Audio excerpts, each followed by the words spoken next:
on a beautiful night for baseball in Houston, Texas. The Rice Owls and the LSU Tigers getting set to do battle. The ballpark is full all the way around, sold out, 300 plus out on the left field hill, another 1,000 in the bleachers on the sides, and the 3,200 in the chairbacks. This should be, Gersh, as good a college atmosphere as you can get for baseball. It's been loud for the last hour. Rice fans, LSU fans going back and forth, making cheers, making noise. What a day for a ball game. So there is some history between these two schools. They've not played in the regular season in quite some time, but it's postseason baseball here, and the best 2 out of 3 goes to the College World Series. It doesn't get any better than that, and we'll be back with today's first pitch in a moment. Rice Owls and the LSU Tigers. You're listening to postseason baseball of Rice Owls on 91.7 KTRU. A spectacular day for baseball here at Reckling Park. If you couldn't get a ticket to this one, for that we apologize, but we do not apologize for the Rice Owls having the home field advantage here at Reckling Park. They are outnumbering the LSU Tigers. You just couldn't tell until the Owls took the field, and 3/4 of the building stood up and cheered. So we are set to play, and leading it off, J.C. Holt, the second baseman, the left-hand batter, will come to the plate. 358 on the year, 3 homers, 23 runs batted in. He is a base stealer if he reaches. There's the ball fouled down the left side into the bleachers, and we are underway. LSU, a great team of moving players over. They bat lefty-righty, switch hitter, lefty-righty, lefty-righty. So the Owls will have to be on their toes. Hunter Brown, the Owls' third baseman, is even with the bag. And here is the 0-1 pitch to Holt. That's a change in the dirt. Good block by Ruckty. Game time temperature about 86 degrees. The earlier thunderstorm that had been in the area has since burned off. Blue skies above the ballpark here, and the wind blowing gently in from left center as it usually does here at the Rec. 1-1, fouled back to the screen, and it's 1-2, and you can feel the intensity in the building on every pitch. The Owl fans, who have a slight chip on their shoulder, I'm sure would love to revel in a victory over the LSU Tigers. Well, they're in it in the first at bat. Herce with the windup, and here is the 1-2. Swing and a miss, and he struck him out, and there's one down. And that's the way to start for Stephen Herce, getting strikeout number 1 on the very first batter he faces. Up now, Aaron Hill. Hill bats .341 on the year, 9 home runs and 47 RBIs. Hill, a right-handed batter. The Tigers come in out of the SEC under Smoke Laval in his first year, but he is a familiar gentleman in the LSU Tiger gear over there. Longtime assistant for Skip Burtman, the legendary coach. Fastball for a called strike from Herce. Steven, of course, throws the fastball in the low 90s. The slider curve, and then he'll throw a splitter every now and then and a straight change. The big right-hander from St. Thomas, the 0-1. That's a change, and he offered at it, and it's 0-2. This place is going to be loud tonight.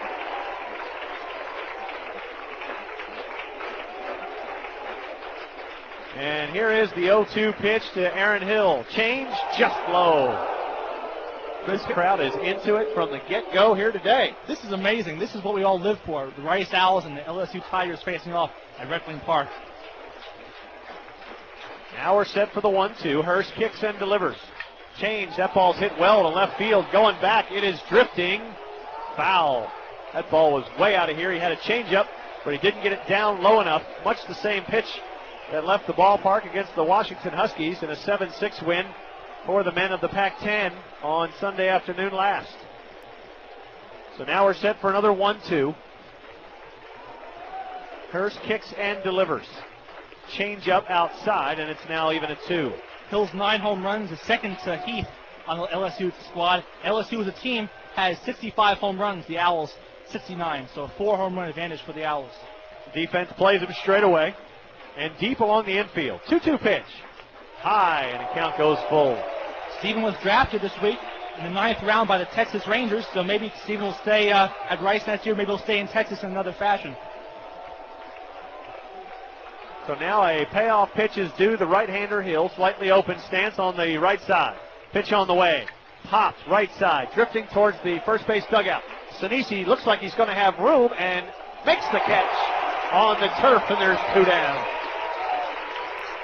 Dixon using a new glove tonight. One of his gloves was stolen yesterday in a break-in here at Reckling Park. There was a similar break-in across town at Kruger Field. Some very unfortunate things to happen for both teams. That'll bring up Wally Pontiff, the the third baseman. He comes in at 342, leads the team in doubles with 20. 6 homers, 46 runs batted in, and a team-leading 448 on-base percentage for the left-hand hitting third baseman. 2 down, bases empty, top of the first. Here's the first pitch. That's a curveball for a called strike. Pontiff, a second-team All-SEC selection this year. Lane Mestepey, the LSU Tiger pitcher tonight, was the first-team All-SEC pitcher. 0-1 pitch on the way to Pontiff. That's a change, high and outside. Mestepey, the starter tonight, was last year's National Freshman of the Year. We could see this year's National Freshman Pitcher of the Year on Sunday. That would be Philip Umber. We will see one at first base. There's a fastball back to Herce. He will scoop it. He will throw him out, and the inning is over. For the Tigers in the first. No runs, no hits, no errors, no men left on base. We're going to the bottom of the first. LSU nothing. Rice Owls coming to bat. You're listening to the Super Regional at Reckling Park on 91.7 KTRU. And Chris Colkhorst will lead it off. Takes the fastball for a called strike. And it's 0-1 to Colkhorst. Chris comes in at 347 on the year. And he is the spark plug that gets the Owls going. He drove them to the victory last Sunday. There's a ball in the dirt. Good block by Phillips, and it's now 1-1. His 5 hits last Sunday were tied for the most for an Owl in one game this year. Justin Ruffey had 5 hits against Wake Forest way back on February 15th. So a 1-1 count now to Colkhorst. And we are set. 1-1 pitch from Mestepey is fouled left side. And the count goes to 1-2 to Chris. Both teams have excellent pitching. Rice, second in the nation, ERA. Team ERA 2.86. LSU 11th with a 3.46. Today's game is being televised in the Houston area, but no one told the folks that we were coming back from a break, so they've missed the first 3 pitches of this at bat. Fastball outside now, 2-2 to Colkhorst. Speaking of good team ERA, over in Austin, Texas is first in the nation, Houston's third, so Texas is quite a bunch there. 2-2 is low, and the count goes full to Colkhorst. Left-hand batting left fielder for the Owls, trying to get the first base runner for either team here in the bottom of the first. No score. Glad you could join us here on KTRU for what should be an exciting weekend of Rice Owls baseball. 3-2 fouled left side past the bleachers out onto the practice field, and it remains full count. There's already one final score today in Super Regional action. Nebraska beat Richmond today 2-0 out in Lincoln. That was a pitcher's duel between Shane Pomine and Tim Stolfer. And now we're set for the 3-2 on the outside corner, ball 4. It's called a strike. And that pitch was a little outside. Nick Zabelli didn't think so. It's a strikeout for the Owls, and there's 1 down. That'll bring up A.J. Porfirio. A.J. comes in batting .322, 3 home runs and 27 RBIs. That pitch now looked out, but also up. Porfirio, the center fielder. A.J. up in the 2 spot here against the left-hander Mestepey. Pitch on the way is a curveball, popped. Center fielder went back, now comes racing up. Here he comes even farther up and makes the catch. Out behind second base does Raymer, and there's 2 down. So here comes Eric Arnold. Arnold on the year hitting .328, 7 home runs and 71 RBIs. Arnold taken in the 10th round by the Toronto Blue Jays this week. Mestepey with a fastball in the mid-80s. Kind of a riding slider and a straight change. He can pitch. He will not overpower you. You must be patient. You must wait back and not get anxious. A.J. a little anxious in that at bat. Had a good pitch to hit. It was a changeup, but he got it off the inside part of the bat, popped it up. Eric comes in here now at .328. Leads the teams in at bats now and triples with 4, as well as strikeouts with 55. Swing and a miss at a changeup, 0-1. Eric was late on that one, fooled by the slow change of Mestepey. So 2 down now, bases empty for Arnold. Mestepey delivers. It's way inside, 1-1. The Owls at 50-12, 3-1 last weekend here at the regional at Rice. Should have swept through it, but one pitch made a play another game. There's a fastball for a called strike now, 1-2. There are Tiger fans here. There's no doubt about that. But the vast majority of the folks sitting behind the stands area are pulling for the Owls. 1-2 is low, and it's now 2-2 on a curveball. The Tiger fans, as they are wont to do make more noise. There's no doubt about that. Here's the 2-2 pitch to Arnold. On the ground, Mestepey grabs it. Just like the first inning. No runs, no hits, no errors, and none left. We're going to the second. Rice nothing, LSU nothing. You're listening to the Super Regional at Rice on the Rice Owls Sports Network. Little dark clouds floating over the ballpark. There was a shower earlier in the area. There is a lightning meter here in the press box, so if it gets into the above 4 range, the game gets stopped regardless if it's raining or not. So here we go to the second. Barker, Heath, and Gill due up for the LSU Tigers. Barker, the right fielder, comes in at 383. Their leading hitter swings through a changeup, 0-1.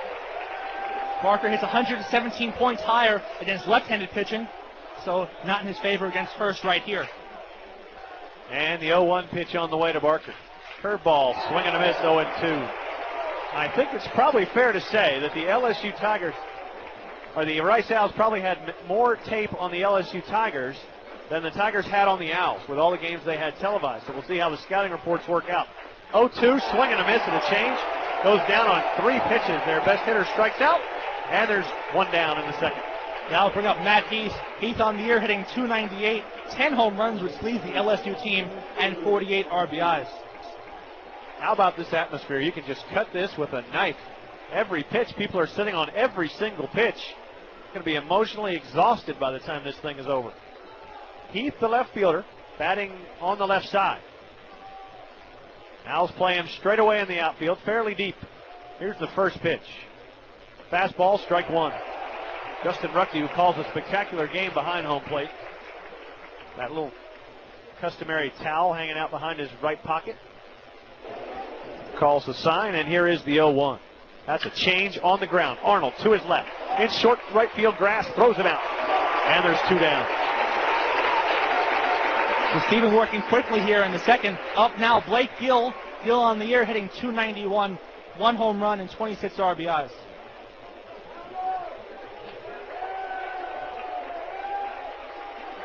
Gill is a lefty.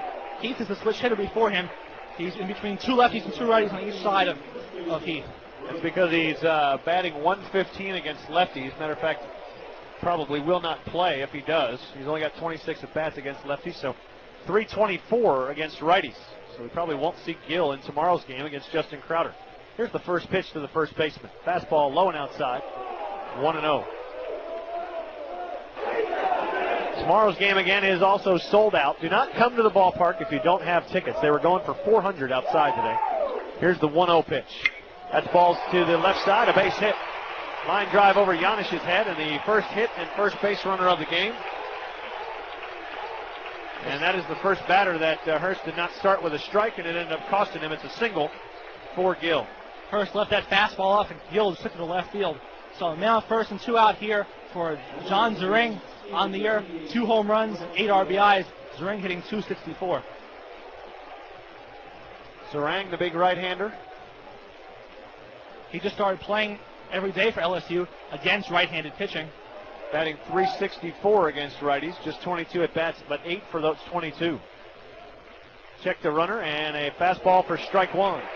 Down at first base, Gill on the year is just 2 for 2. The Tigers will run, and when they do, they're successful. 71 of 90 on the year. But Justin Ruckey is good as anyone at throwing them out. Here's the 0-1. That's a fastball outside.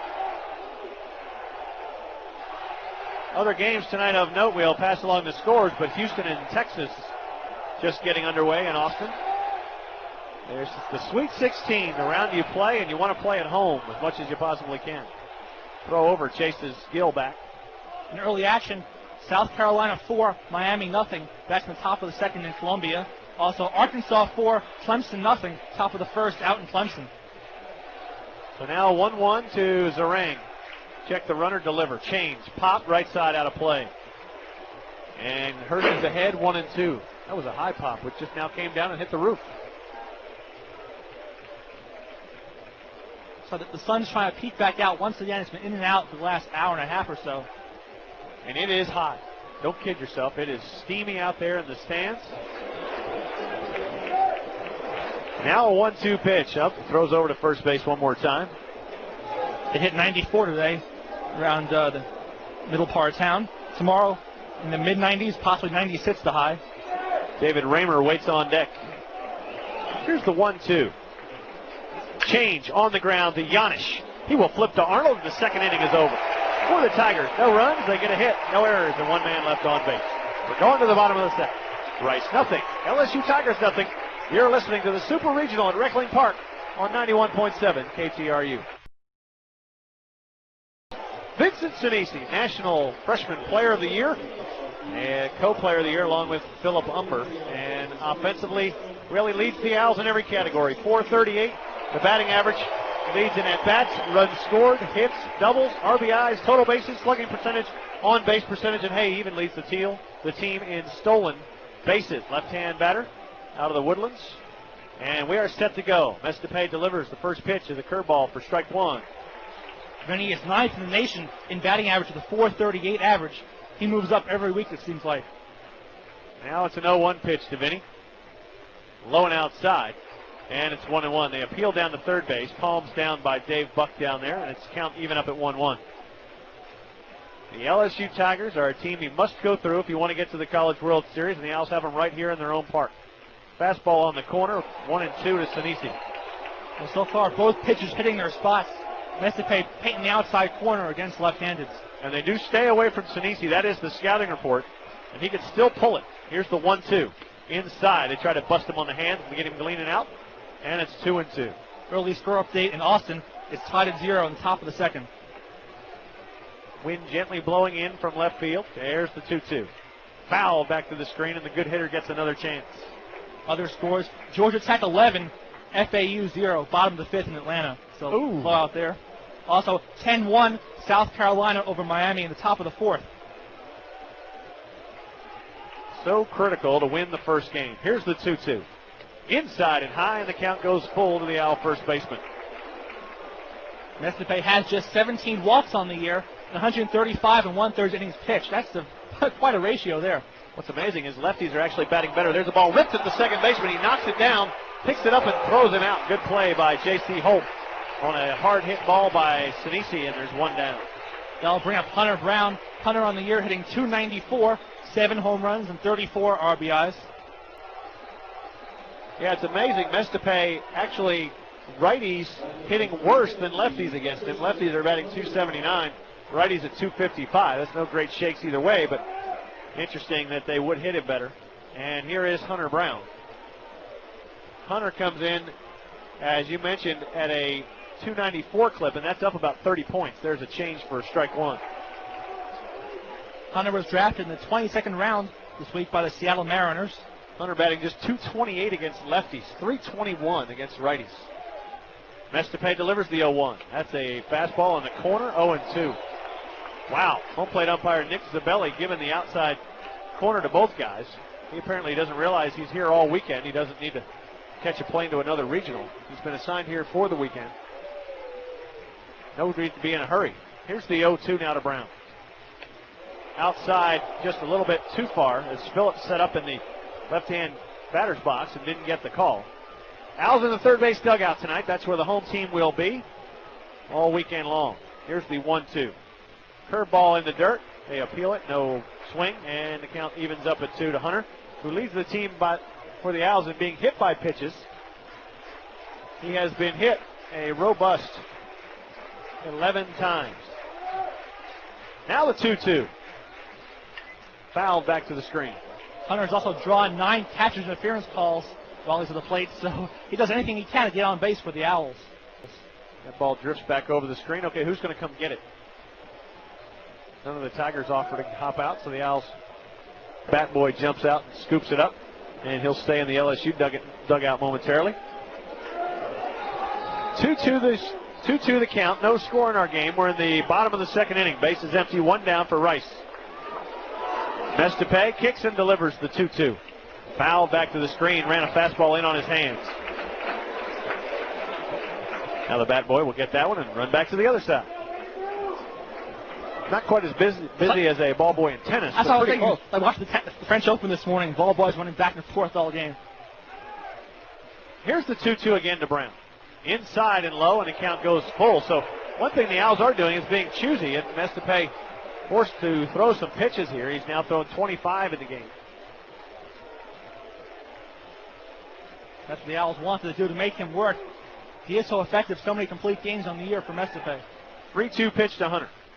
ripped on the left side. Backhanded by the shortstop, Hill. He throws it across, and the dirt gets away. Hunter Brown's going to go to second base. That's going to be an E6. Aaron Hill with just a brutal throw to first base. And the Owls have a runner in scoring position with one down. Wow, that was just bad right there. Hill is one of the weak points on the defense for LSU. 21 errors, now 22 on the year. The defense is just at 9-15.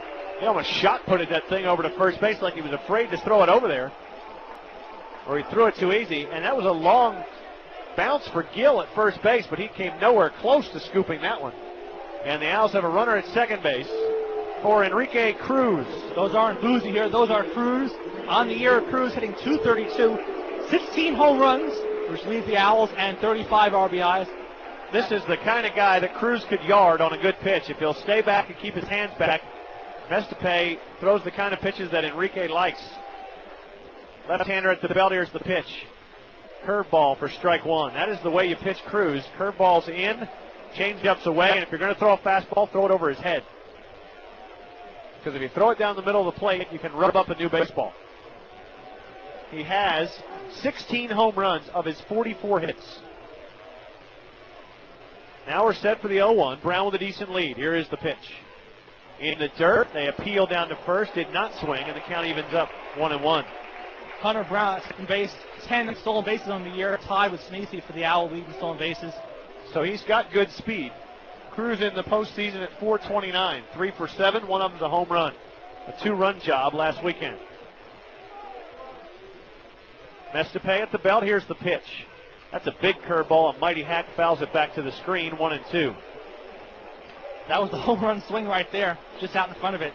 He threw the curveball, but he had it up. And Enrique could do nothing but get up under it. And now 1-2 to the Owls DH here, and he'll be the DH until the Tigers have to change and go to a right-hander. So now a 1-2 count. Brown with a decent lead. He's got good speed at second. Here's the pitch. High. There's the fastball above his shoulders, and it's 2-2. Like you said, a few inches down, and that ball is a home run. Wind now really freshening in from left field, kind of out to right, to be quite honest. That means there must be some weather in the area because that's a northeast breeze. And that is not what the Owls normally get here at the Rec. Now we're set for the 2-2. Spin move, they got Brown picked off. Throw to the shortstop. He'll flip to third baseman. Coming into cover is the second baseman. And Hunter will slide in, out. And that's bad base running by Hunter Brown to get picked off by a left-hander at second base. And there's 2 down. That's almost inexcusable there. Hunter leaning the wrong way, kind of slipped, and nothing you can do about that. And now it is starting to rain here at Reckling Park. Fans scrambling. Umbrellas popping up. A little passing shower. It's amazing. There's mostly blue sky above the ballpark. And a light drizzle now as Cruz waits on a 2-2. Pitch on the way. That's a curveball fouled right side. Fans really scrambling now, so there'll be many of them listening to us down on the concourse level. Of course, we have our standard person that's not quite balanced behind home plate with a cell phone waving into the camera. Here's the 2-2 to Cruz. That ball's looped into center field. Coming in quickly as the center fielder. He makes a diving catch, and the inning is over. For the Owls, no runs, no hits, 1 error. And there are none left. We're going to the third. Rice nothing, LSU nothing. You're listening to the Super Regional at Reckling Park on the Rice Owls Sports Network. Back here at Reckling Park, the gentle rain continues to fall here. The umpire's considering tarping this field. We are really close to stopping this game. And we're going to continue play here. Top of the third. David Raymer, Chris Phillips, J.C. Holt due up for the Tigers of LSU. Many fans headed towards the concourse area to stay dry during this rain delay, so glad you're listening in downstairs. There's a curveball in the dirt. They appealed down, did not swing, and it's 1-0 to Raymer. Raymer, one of the best bunters for LSU. He has 5 sacrifice hits on the year. We saw Coach Taylor making sure the infield was ready for a bunt right there. It's raining pretty hard right now. I don't know where the rain is coming from. It must be right up over our heads. The sun's still shining, too. The reflection's right in the hotel over there. So here is the 1-0 pitch. That's a fastball on the corner, 1-1. It would be a good idea for Herce to have a quick inning here and get back in the dugout and let Mestepey stand out there in the wet a little bit. Left-hand batter stands up, waits on a 1-1. On the way. Back to the screen on a foul, and it's 1-2. Steven looks like he's got good movement and good velocity on that fastball today. So now a 1-2 count to Raymer. Ruckey sets up on the inside part of the plate. Change, lifted, left side. Colkhorst is going to race after it. It's going to be near the Owls' bullpen. Out of play. Foul, and it's 1-2. We saw Chris make some great plays last week against the fence. There's one down here on the third base side. Absolutely incredible catch. They got a standing ovation from both sides. It's just kind of that misty rain right now. It's not anything major. And certainly the field can take it. It rained a pretty good deluge here yesterday. The field on the infield is burned up a little bit, and only for one reason. They put the tarp on last weekend a few times, and in the heat, it burns up that Bermuda. Time is called. And that's why there's a couple of bare patches. Other than that, the field is in great shape. Now we're set again for a 1-2 to Raymer. Bases empty, no out. We're just starting the top of the third. Pitch on the way. Change missed the corner, 2-2. Mestepey is a bit straight zone today. That one just a bit too far outside, though. Now Raymer stands back in, and Herce calls time, steps off the back of the mound to grab a little bit of the rosin bag. Steven, not a big fan of pitching in the rain, by the way, if you go back to the Hawaii series. 2-2 pitch, that's a curveball, and that is a strike 3. What a great pitch. Ruckey's just going to throw it back to Herce, and that's a good, smart move by the catcher, because he wants to keep that ball in his glove where it's dry. No point in throwing it around the infield where the ball can get wet. That is the third strikeout for Herce, and there's one down for the catcher, Chris Phillips. He struck out the leadoff man each of the 3 innings so far. Up now is Phillips. 349 on the year, 7 home runs, 44 RBIs. Now it's raining pretty hard now. Here's the first pitch to Phillips. That's on the ground, foul. I mean, it is coming down really hard right now. Any minute now, they're going to call this. They can't play much longer. They're getting ready to bring this big white sheet out onto the field. Time is called, and here comes the tarp. Tarp crew's been called. He's waving down the right field line, but the tarp crew's coming out of the left field line. So we are going to have a delay in this game. I don't know how long it will be, but it'll be long enough that they have to put the tarp out and allow the pitchers to re-warm up and then restart. So we'll see what happens. We're going to take a quick break and come back. The delay is upon us. There's one down, base is empty. Chris Phillips is at the plate. We'll be back in a moment. You're listening to the Super Regional at Reckling Park on the Rice Owl Sports Network. Back here at Reckling Park, the rain delay continues here with one out in the top of the third. No score in our game, as the tarp is almost completely rolled up by the St. Thomas baseball team, our tarp crew, for the last 2 weeks out in the far left field corner. The rain has stopped. The clouds have kind of come over the field, but it's kind of one of those high sky type evenings. There's really no just flat out dark clouds that look like it was causing the problem, but nonetheless, the rain delay started at 7:38, and it is now 7:55. So they probably could have just done without putting the tarp on at all. I'm not sure how much water they stopped with the tarp, but I have to give the tarp crew a C on their first run out there. What do you think? Well, B+. I mean, it is B+? tough. It's tough. It's the first time. Come on. Well, that's true. The Owls are getting set to take the field again here as they go out behind Stephen Herce. He'll get plenty of warm-up pitches to take them out.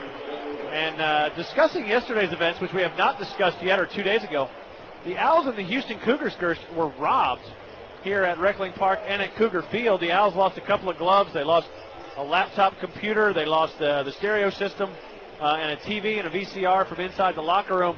But I would have to say that from a baseball equipment standpoint, I think the Houston Cougars took the brunt of that deal because they lost all their equipment. I saw that in the news at Houston. They lost, not just lost and stole, but some things were urinated and defecated on. That's pretty disgusting. And Michael Bourne, of course, it seems like they knew what they were doing because Michael Bourne, the fastest player on the Cougar team, they stole his shoes. They stole nobody else's shoes but his. They stole the gloves of their players and their pitchers, the starting pitcher tonight. But it seems to have not affected them as it's no score in Austin in the fourth. So an interesting situation. It turns out the Owls were also a victim of a theft about a year and a half ago. And it turns out now that the two police departments are talking to each other, that it wasn't an accident then because it happened a year and a half ago at U of H the same day. It happened at Rice. So interesting situation. It does not seem to affect anybody on the field. It's just a little quieter in the locker room, that's all. There's not as much music playing in there. And to be quite honest, with some of the music they play, that's not all a bad thing. Well, that's true. But this is very strange. The same day twice now. I think someone behind it knows what they're doing. So Chris Phillips is standing back in, the catcher for the LSU Tigers, and we are set to play here. The teams are back out on the field. The Tigers, by the way, had the kind of the road gray pants with the black tops. Tigers across the front. Dan Canaveri is the third base coach, and I think Jody Autry is coaching down at first base. I'm not sure. It says in their book that might be Turtle. I can't see it. It is Turtle Thomas. So, and that was Mestepey's choice, apparently. Here's the 0-1 pitch. That's a fister at Giannis. Short hopping kind of the wet dirt. Throws across, and there's 2 down. I think Chris Phillips would just as soon end that at bat and get back to the dugout. 2 down. The first out was recorded on a strikeout swinging by Raymer. And now we go to the top of the order. J.C. Holt, who struck out swinging in his first at bat. So the rain delay, 19 minutes officially, from 7:38 to 7:57. And we are at the top of the hour. I remind you, you're listening to Rice Owls Baseball on 91.7 KTRU Houston. Mike Pede along with Jason Gershman. Jonathan Yardley will be by for the middle innings in this first game of this best-of-3 series between the Rice Owls and the LSU Tigers. Little rain delay in the middle, but here we are. First pitch on the way to Holt. Curveball, strike 1. See if that rain dampens or excites the crowd. Sometimes you just get soaked to the bone. You just go nuts. And we'll see if the fans how they react here. Here's the 0-1 pitch. That's a fastball low and inside. Bounces in the dirt. One thing we will do is use a lot more baseballs here on the wet field. That's true. Reminds me of the Rice played SMU here a couple years ago in football on a rainy day, and the crowd it got small, but it was really loud and crazy. Everyone was soaking wet from head to toe. So 1-1 now the count. 2 down, bases empty, top of the third. Pitch on the way from the big right-hander. Fastball. That's hit well to left field, but Colkhorst has got it lined up, and the inning is over. For the Tigers in what was almost a 30-minute inning. No runs, no hits, no errors, and no men left on base. We go to the bottom of the third. Rice nothing. LSU nothing. You're listening to the Super Regional at Reckling Park on 91.7 KTRU. Bottom of the third we go. Bottom of the order we go. Giannis, Davis, and Ruckty do up for the Owls here in the bottom of the third. No score on an exciting evening of baseball here at Reckling Park. There's a bunt down the third base side, going to go foul.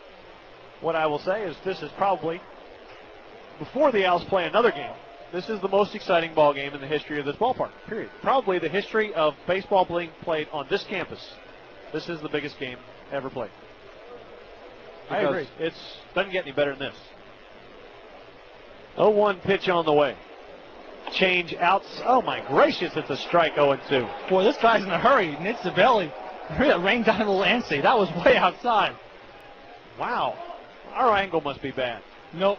That call was bad. My angle's better than yours. 0-2 pitch. That's a foot outside, and it's 1-2. Well, it hit Phillips' glove, but it was 3 feet outside where it was set up. So now 1-2 to the Owl freshman. Giannis comes in at 317. Ball on the ground at the third baseman, off his belt buckle. Ponte picks it up, throws it across, off the bag. They tag him safe. Ball got out of his glove. Giannis turned to see if they call it an error or a hit. I think it's going to be a second error on the Tigers, and you've got to make it pay with nobody out. See how they score that. Hit him right in the belt buckle. It's got to be an error. On who, though? It's got to be an error on the third baseman for pulling him off the bag. It's an E5. E5. So the Owls have a base runner at the bottom of the order for Austin Davis, lefty on lefty here. So we'll see if they try and bunt the runner over for Ruckty. Austin coming into this at bat, the Owls' second leading hitter at 357. He's got 6 homers, 32 runs batted in. He's also got 1 sacrifice fly. Mestepey throws over. And Giannis with a very small lead gets back. Giannis on the year, 5 for 5 in stolen base attempts. But with a little bit of a wet infield here, we'll see if he runs. Oh, I knew they were here. Here's the first pitch. Curveball. That's hit well to center field. Going back is Raymer. That ball is over his head. Here comes Giannis on his way to third. Giannis will touch third. Head home. Oh, he'll put on the brakes at third in a big way. And it's a double for Davis, and the Owls are in business.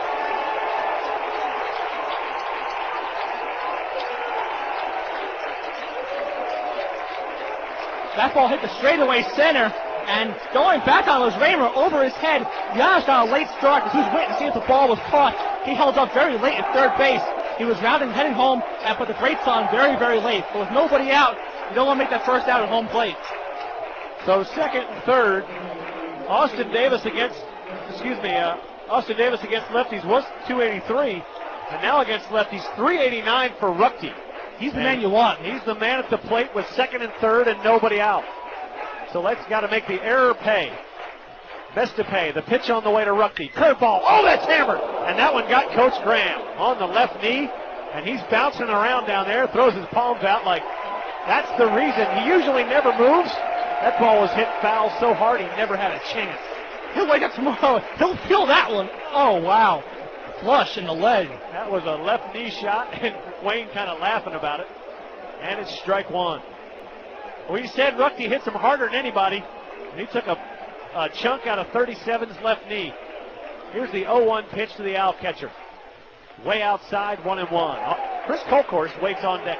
Well, since the rain delay maybe affected Mestepey a bit so far, since this inning started, the E5 and the long double. So second, third, nobody out. Owls threatening here. No score in our game. Ruckty the man at the plate. They're playing the defense back, giving up the run for the ground ball unless it's hit at the third baseman, Ponton. 1-1 the count. Mestepey at the belt. Here's the pitch. Inside, bounces, gets away. Here comes the runner down the line. Safe!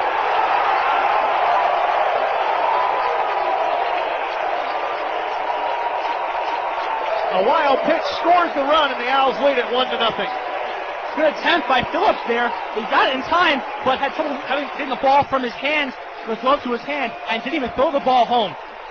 And I'm sure that ball was wet rolling around in the grass over there, and he probably had it slip out of his hands. So the Owls draw first blood, 1-0. And the count now 2-1 to Ruckty, and the defense will come up all the way around for the Tigers. And that's great to score the first run there. Mestepey at the belt. Here's the pitch. Curveball, base hit, and the Owls lead it 2-1. Into left field, Ruckty delivers an RBI. And Rice goes up 2-0. So 2 runs in, one of them earned, one of them unearned. So the E6 in the second inning didn't pay. The E5 now does pay. And still nobody out. And trips to the mound for LSU. And Dan Canavari will be the man going out to the mound, as Mestepey appears to have been affected by that layoff. And you can tell when the Owls score and do something well that they are outdrawing the LSU Tigers here, much to the chagrin of the Tigers, who like to think that they own the ballpark. That is not the case here at Reckling Park, because Owl fans who are listening out there, I want to congratulate you for listening to us and the folks who told you to buy your tickets in advance. You did exactly what we wanted you to do, which is make this a home field advantage for Rice. So 2-0 here with Ruckty at first, still nobody out. For Colcourse. Colcourse on the year hitting .345, 3 home runs, 33 RBIs. With that single, Justin Ruckty on the year against lefties hitting even .400. And Colcourse comes to the plate. He struck out looking back in the first. Mestepey delivers. Bunts it, third base side. Charging is Ponton. Throws over to first. They got him by a step, and the sacrifice is complete, 5-3. And on the play, Ruckty goes to second. So that'll be a sack. 5-3. 1 out in the inning, and it'll bring up A.J. Porfirio. And it's good play by Coach Graham. So now he gets a runner in scoring position and gets his 2 right-handers coming to the plate. Plus with the wet grass, you never know how a bunt will be fielded. Good play by the third baseman making the play. A.J. on the year hitting .321, 3 home runs, 27 RBIs. He's 0 for 1 today. Big right-hand free swinging center fielder against Mestepey. Pitch on the way. That ball's hit well to the right center field gap. Chasing it over is the center fielder making the play on the run is Raymer. Nice play by the center fielder on a ball hit hard at the gap. Was slicing away, but not quite hard enough, and there's 2 down for the Owl senior second baseman Eric Arnold. Arnold today 0 for 1. He grounded out back to Mestepey in the first. On the year, Eric Arnold, .327 average, 7 home runs, 71 RBIs. Well, we said the Owls wanted some runs here in the third, and they got 2 so far. 2-0 Rice as we're in the bottom of the third. Runner on second, and 2 down for Arnold, who grounded out weakly to the pitcher. But Eric, in the postseason, is batting .333 coming into today's game. Mestepey looks at the runner and now delivers. Fastball for called strike 1. That's that. I hope Stephen Herce gets that pitch, because that ball is 8 inches outside. That's unbelievable. And if he gets that pitch, then credit to Nick Zabelli. So we'll see what happens as the game goes along. We haven't seen him get that pitch yet. Lights taking effect here. Clear sky overhead. Here's the 0-1. Curveball. Oh, a big swing. Fouled back to the screen. 0-2. That was a floating, looked like a slider, but it was up high enough that he couldn't do anything with it. An E5 to start the inning, then a double by Davis. A single by Ruckty. After a wild pitch scored a run, and the Owls have a 2-0 lead. Now Arnold set for the 0-2. Pitch on the way. Fastball in the dirt. And it's 1-2. Interesting that they set up the opposite outside, because that's the way Eric would just as soon go, to be quite honest, and poke it into right field. Yeah, and they're playing the pull straight away. Center fielder playing in left center field here. They have not busted him in on the hands with a fastball yet. Thrown him a bunch of off-speed stuff. Here is the 1-2. Inside and high, and a count even up. 2 balls, 2 strikes, 2 outs. The Owls lead 2-0, runner at second. I've never seen Arnold being played the pull so much all season. I mean, they don't know his opposite field power, I guess. They're playing him deep, so a little bloop single could score Ruckty, who's got good speed for a catcher. Here's the 2-2. Curveball, that's hit to the gap in left center field, racing over, it's not going to get there. Ruckty will score. Arnold on his way to second base, and the Owls lead it 3-0.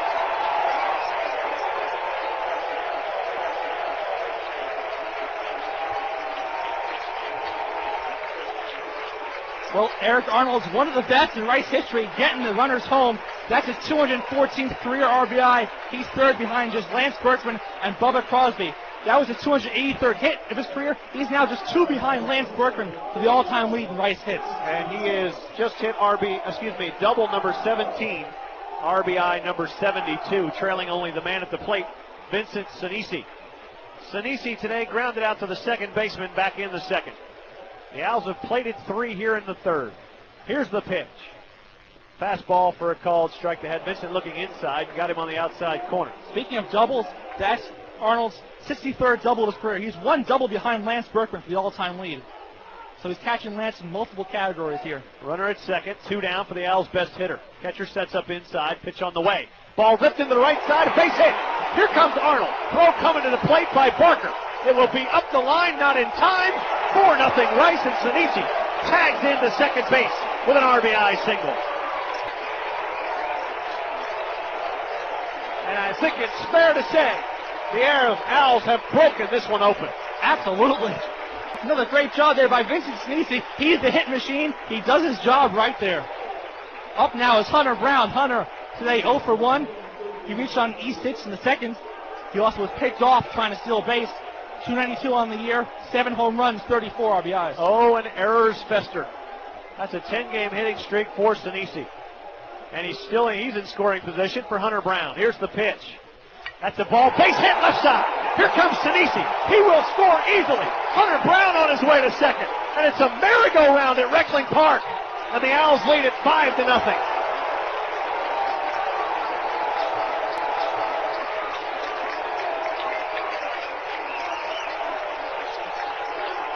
I can't venture that the rain definitely affected Mestepey here. The Owls are teeing off here in the third. When will it stop? I don't want it to stop, but this is amazing. Lane Mestepey, the LSU's best pitcher on the year, 2.66 ERA, and the Owls are eating him alive this inning. And the Rice fans are taunting the LSU fans. And that'll bring up Enrique Cruz. I don't know if you want to do that. It's still college baseball, and it's only 5-0. It's a little early for that. Harabin. I can't read your writing. If that's supposed to be Herce. Oh, Herce in the bullpen. Gotcha. First pitch to Cruz is outside for ball 1. Clay Harris, the middle of the leader, 15 appearances, 5 starts, 4.24 ERA, and he record. He just started throwing. The thing that's working for the Owls here is everybody's ending up at second base. So a single scores them every time. Here's the 1-0 to Cruz. Outside, 2-0. The Owls have plated 5. A leadoff error, a double, a single, 2 more doubles. I mean, they've got 3 doubles in the inning. 5 hits in the inning for the Owls. The key is to not let up here. You have them on the ropes, make them pay. Well, we said last week, if you got your foot on their throat, don't pick it up to readjust. Here's the 2-0. Inside. Oh, it's going to be a called strike, 2-1. This is a huge strike zone right here. Well, that'll be all right, as long as it's both ways, because that's good when you got a 5-0 lead. The Owls have plated 5 here on 5 hits. Cruz at the plate, runner at second. Here's the 2-1 pitch. That ball is hit well to center field, but not well enough. Raymer's going to go back. He lost it momentarily. He's back against the wall. He dropped it. Cruz is on his way to third. He's going to be in there, and they're going to stop him. They're going to stop him at third with an RBI double, or triple, I think, and maybe an error on the play. He crushed that ball to the center field wall, and I think Raymer lost it in the early evening sky. And the Owls lead it 6-0, and I believe they put up a hit. Yes, they did. They're just deciding if it's a double and an error, or if it's a triple all the way. I gave the guy a triple, to be quite honest with you. Reminds me of his inside the park home run against Texas Tech. Reminiscent of the Astros College Classic right there. Cruz, he wanted 4 bases right there. He stopped at third, because Coach Graham held him up. A great hit by Cruz. And the Owls have batted around. They've hit for the cycle except for the home run here in the third. So back up is Giannis. He's 0 for 1. He reached on the E5 to start all this. Here's the first pitch. On the ground at the second shortstop. Bobbled it momentarily, throws across, and the inning is over. For the Owls, they get 6 runs on 6 hits, 1 error, and 1 man left on base. The Owls have broken it open. Jonathan will step in for the middle 3. It's 6-0 Rice. You're listening to the Super Regional at Reckling Park. We're back here at Reckling Park going to the top of the 4th. The Owls lead 6-0 over LSU here. Stephen Herce back for his 4th inning of work. I'm joined now by Jonathan Yardley. Jonathan, that bottom of the 3rd was a real inning for the Owls right there. Hey, Mike said he wanted to get some runs before I got on the air, and he's got them, so I hope I can hold the lead this time. 6-0 Rice leads it. Herce will give up just 1 hit here as he goes to the 4th inning, and he'll face number 2, 3, and 4 in the LSU order. Aaron Hill will lead it off the shortstop. LSU is a dangerous team, so don't count them out, but your Owls doing a great job taking the early lead here. Aaron Hill today 0 for 1. He flied out back in his first at bat in the 1st inning. 18 come from behind victories on the year for LSU. Hate to bring up the down point, but got to be fair here. Hill, a right-handed batter, steps in against Herce. First pitch is a breaking ball, check swing, and he did not go. 1-0 the count. So we'll see if this big, wide, inside-outside strike zone holds up here for Stephen Herce. Mestepey certainly had that big strike zone going. 1-0 pitch from Herce, and that is fastball. Called strike at the letters. I was about to say high, but he got that call, evens the count. As long as it's fair, that's all that matters. 1-1 pitch. That's a called strike at the letters as well, and he's way ahead. Some score updates in Tallahassee, top of the 7th, all tied at 4, Notre Dame and Florida State. That's a close one right there. Great to see Notre Dame sticking with them, the only northern team remaining. 1-2 pitch, breaking ball, just missed down and away. In Austin, no score in the top of the 5th between Houston and Texas. Pitcher's duel going on there. Houston has actually just taken a 1-0 lead, I believe, checking farther down the booth in a different box. 2-2 pitch, fly to the left side. Colcourse in, Giannis out. Colcourse calling him off, battling the lights, and he makes the catch for the first out of the inning. So a fly out there, the first time today an LSU batter leading off the inning has not struck out. So up now is Wally Pontiff. Pontiff today 0 for 1. He grounded out back to Herce in the 1st. His average now at 340. 6 home runs, 46 RBIs. Pontiff will hit from the left side. The only player remaining from LSU's 2000 championship team, the only starter, excuse me. First pitch from Herce is in the dirt.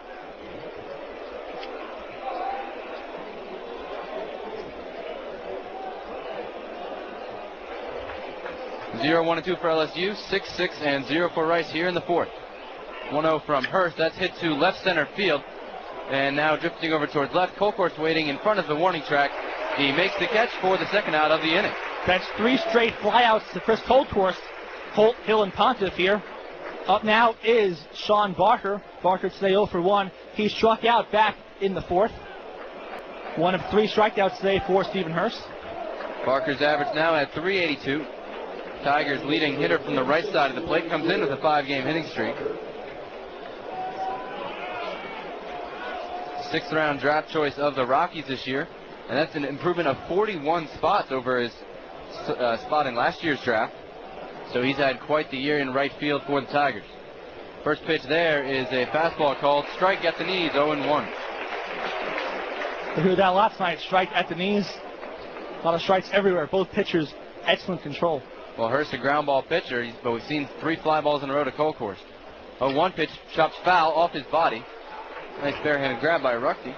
I noticed Coach Graham walked off the field just fine after being hit hard by Justin Ruckty's line drive foul ball. Well, it didn't help that the grass is wet. I mean, he hit the ball hard enough to begin with, and then it skipped through the grass. No time to get out of the way. And you can hear the crowd clapping it up on an 0-2 count. Pitch on the way, breaking ball ripped. Base hit between third and short for Barker. Good dive by Brown, but he couldn't come up with it. And LSU is a 2-out base runner. Herce left that pitch up a bit, and Barker made him pay. Barker at first base leads LSU in stolen bases. He's 24 for 28 on the year. Up now is Matt Heath.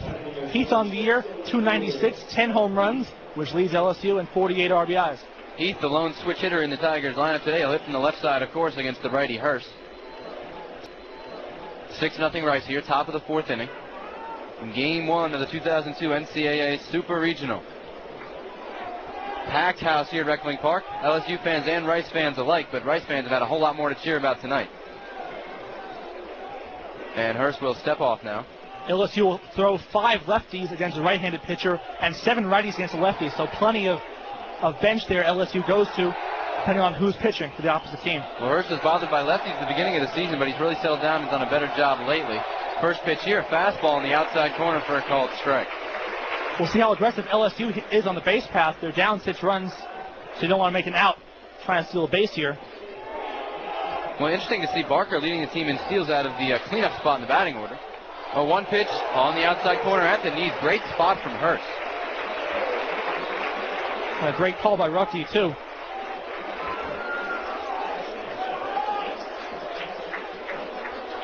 So Herce ahead 0-2 here to the number 5 hitter, Matt Heath. Man aboard at first. Pitch on the way in the dirt. Good block by Ruckty. That's a nice 0-2 pitch right there. His last 0-2 pitch was kind of a high changeup to Barker, which was a single. Herce kind of stretching a bit out there. Well, he's up around the 50 pitch mark. He did have that rain delay back in the top of the 3rd inning. 1-2 pitch on the way. It's up and outside. Last week in the hot afternoon game against Harvard, Herce ran out of gas, about 90 pitches or so. But tonight doing well so far. Steven taking his time between pitches, fiddling with the rosin bag behind the mound. Sinisi behind the runner at first right now. They don't think he's going anywhere. Down 6-0. Kicks and deals a breaking ball. Swung on and missed. Called third strike. Herce pumps his fist, and he strands the runner at first. No runs on 1 hit. No errors and 1 left for LSU. We played 3.5 at Reckling Park. Rice 6, LSU nothing. You're listening to the Rice University Sports Network. Speaking of Austin, Austin Davis leads it off for the Owls. A 1 pitch is low and away. Count evens up. It's a warm, muggy evening here in Houston, Texas. We feel the warm mugginess coming in here. 1-1 pitch is also down and away, so Austin ahead in the count here against the lefty Mestepey. He's up around the 60 pitch mark.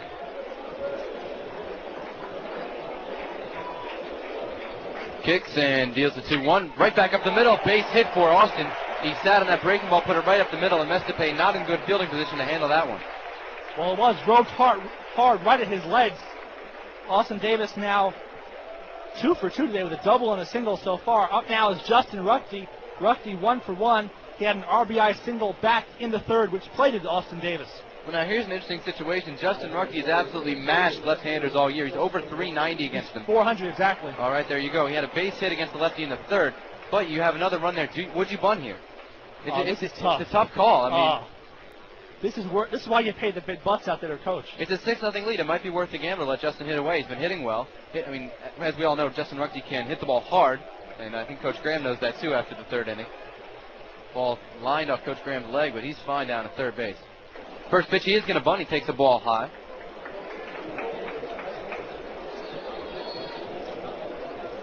Six nothing Rice here. Bottom of the 4th. First game of the Super Regional. The Owls pounced on Mestepey in the 3rd for 6 runs on 6 hits. And were helped out by an error. But all 5 of those 6 runs were earned. Actually, Check that. We'll get you to that number later. Here's the bunt again. Gets it down the first base side. Mestepey fields. He's going to flip to the first baseman, Gill, covering. A 1-3 sacrifice, and there's one away. So the Owls choosing to play small ball here, trying to chip away, leading 6-0. Up now, Chris Colthorst. Colthorst today 0 for 1. He had a key sacrifice bunt in the third, which moved Justin Ruffey over, and Ruffey later scored. We have to correct that. There was only one earned run in the third inning because all those runs were scored with 2 outs. But, I mean, succession of hits, and the Owls were absolutely raking the ball. So now they have the man in scoring position with 1 out for the left-handed hitting Colthorst. And huge cheer erupted from this crowd when they announced the Houston score between innings. Cougars still leading 1-0 over Texas. First pitch to Colthorst, ripped down third base line. Foul ball, just foul. Ponce at third did not even move. That ball was hit so hard. That was awful close to being fair, too. Great job of hitting by Chris Colthorst. A lot of balls hit hard down the third base line. Coach Graham has had to move out away a couple of hard-hit balls. Colthorst 381 on the year with runners in scoring position. And down at second base is Austin Davis. Set from Mestepey. And time is called by Colthorst at home plate as Mestepey goes into his kick. He contemplated doing the pickoff move that he tried and successfully picked off Hunter Brown with back in the second. Shortstop Hill was holding Austin on. Playing right behind Austin, pumping his hand to his glove, trying to get Austin unnerved out there. Opponents are 60 out of 82 on the year against LSU, so you can run on the Tigers. The Owls haven't needed it so far. They've gotten extra base hits. 0-1 pitch is a breaking ball on the outside corner for a called strike. The catcher for LSU, Chris Phillips, is a transfer walk-on from Northwestern State, transferred to LSU, and has done well for them so far this year. So Colthorst behind in the count, 0-2 here. Davis down at second, 1 out. Pitch on the way, and that misses outside. He was going for that wide strike that's been called by Zabelli behind home plate. He didn't get that one, however. Well, if it's a 2-2 or 3-2 count, maybe, but not the 0-2 pitch.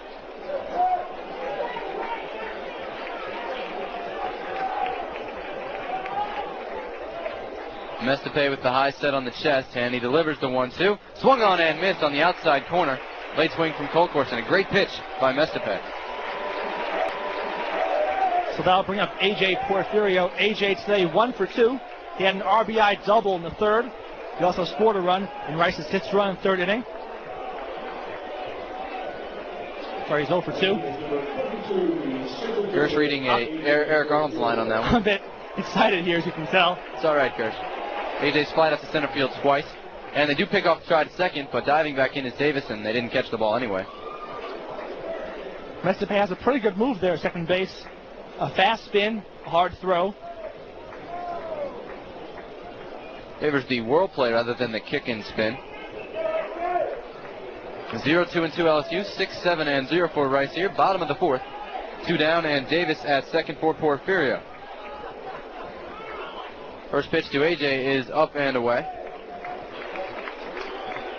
Really the only guys that have not had a hit against Mestepey so far are the top of the order, Colthorst and Porfirio, combined 0 for 4. Everybody else, except for Giannis, has at least 1 hit, but Giannis has reached base.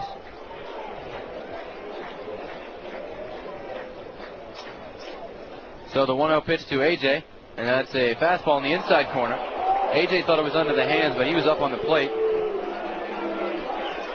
Part of that big strike zone today. We'll see that all night from both sides. This is Mestepey's 5th career postseason start, and he's given up more than 5 runs in 4 of those 5 now. Not always earned runs, but always runs over 5. 1-1 pitch, that's on the inside corner again for a called strike. A.J.'s not liking it. We heard LSU's coach yesterday, Smoke LaValle, talk about the unearned runs and how it hurt LSU in the first half of the year. They've given up on the season 80 unearned runs going into today out of 300 total runs. So A.J. behind in the count, 1-2. Mestepey kicks and delivers. Swung on and missed at a high fastball. And A.J. goes down swinging. So the Owls get no runs on 1 hit, no errors, and 1 runner left on base. 4 full innings at Reckling Park. Rice 6, LSU nothing. Well, it's 6-0 Rice here as we go to the top of the 5th inning. Stephen Herce still on the hill. for the Owls. They have announced the official attendance, 4,615, a new Reckling Park record, eclipsing the 4610 mark from the UT game earlier. But, I mean, there's probably a good deal more number than that here tonight. People that have managed to sneak in somehow or just gotten free tickets that don't count towards the paid attendance, because this place is absolutely jammed. Or standing here on the left side, peeking over from behind the fence there, the unpaid admission, you might say. So up now is Gill, Zering, and Raymer. Gill today 1 for 1. He singled for his first time up. First pitch to him is fouled off on a breaking ball. Gill extended his hitting streak to 6 games with that opposite field single. Left-handed hitting first baseman. Rice, all their runs in the bottom of the third, and only one of them was earned, but they really hit the ball. A bunch of extra base hits there. A 1 pitch catches the outside corner, a called strike. Wide strike zone by home plate umpire Nick Zabelli, and it plays to the Owls' favor now with this big lead. The redhead now into the windup, and he deals. Swung on and missed on the outside part of the plate. They'll throw it around the horn, and there's one away here in the 5th. For Herce, that's strikeout number 5 tonight. He's just mowing through the LSU lineup right here. Up now is the designated hitter, John Zering. Zering 0 for 1 today. He grounded out to end the second inning. His average on the year now 261, 2 home runs, and 8 RBIs. Zering, a true freshman, hits with right-handed, and he's 6'1", 215. Steps in against Herce wearing the high black socks for LSU. And the first pitch is a called strike right down the pipe. That's been so key all night, that first pitch strike. Herce now 54 pitches thrown, 40 of them strikes. Mestepey and Herce, 2 control artists on the hill. Herce has fared better so far. 0-1 pitch way outside. That one maybe slipped or got away from him. Mestepey's had good control, but the Owls have just hit the ball pretty well. Decently, with about 3 doubles and a triple to their credit. A couple of Tiger errors helped out the Owls as well. Only one contributing to that rally, but it did start it. 1-1 pitch grounded to short. Giannis on the third hop. Nice short hop pickup, and he throws across for the second out. And that'll bring up David Raymer. Raymer today 0 for 1. He struck out looking back in the third inning. So Herce has led off 4 of his 5 innings so far with strikeouts, and that's been so key, setting the pace for each inning. 9 of 10 retired for Herce. Barker singled in the 4th through the left side. That's the only hit since the second inning. Of course, there only have been 2 hits. Raymer is a lefty, one of 4 lefties, 4 righties, and also a switch hitter thrown in for good luck. Herce deals, and that one is down and inside. 1-0 count. 6-0 Rice here. Top of the 5th. They play Raymer to hit just a little to the opposite field. Full course down the line. 1-0 pitch popped up on the infield. Brown and Ruckey down the third baseline. Brown calling in foul territory about halfway down, and he makes the catch falling back towards the field. And 3 up, 3 down for Stephen Herce. No runs, no hits, no errors, no runners left on base. We've played 4.5 innings, halfway mark in the Super Regional Game 1. Rice 6, LSU nothing on the Rice University Sports Network. 6-0 Rice here, bottom of the 5th inning, Game 1 of the Super Regional. All 6 runs in the 3rd inning for Rice. And part of that was an RBI double by Eric Arnold. He steps to the plate now against Mestepey. He's going to bunt, drops it in front of the plate, rolling back to Phillips. He's going to throw it, not in time, a bunt single for Eric Arnold. He kind of flipped that one up in the air on front, but there was so much backspin on it that it rolled back to Phillips, who wasn't especially quick out there, and it's a single for Arnold. I think it just died on Phillips. He was just staring at it. The ball had just died on the third base line. So a bunt single for Arnold. He's now 2 for 3 and just 1 hit shy of Lance Berkner for the all-time Rice record. 284th hit of his career for Arnold, and they have a leadoff base runner for Sinisi. That's the Owls' 3rd straight leadoff base runner.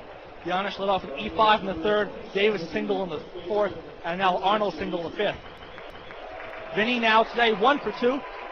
He had an RBI single in Rice's big 3rd inning. He also scored a run. Mestepey lefty to lefty, and he deals here. That's a breaking ball outside.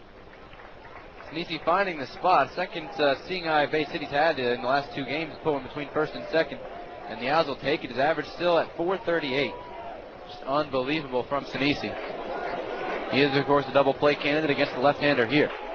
That pitch is a breaking ball. Big swing and a miss by Sinisi way out in front. Then he's trying to make it 8-0 here, that swing. If he had connected, he certainly might have, or else he might have pulled it foul in the batting cage. He was way out in front of that one. At first base, Arnold, 7 stolen bases on the year in 10 attempts. Pitch from Mestepey, way inside. Sinisi holds up. Nice backhand stop by Phillips, who looked a little bit fooled on that pitch. Now he's checking into his dugout for the signs.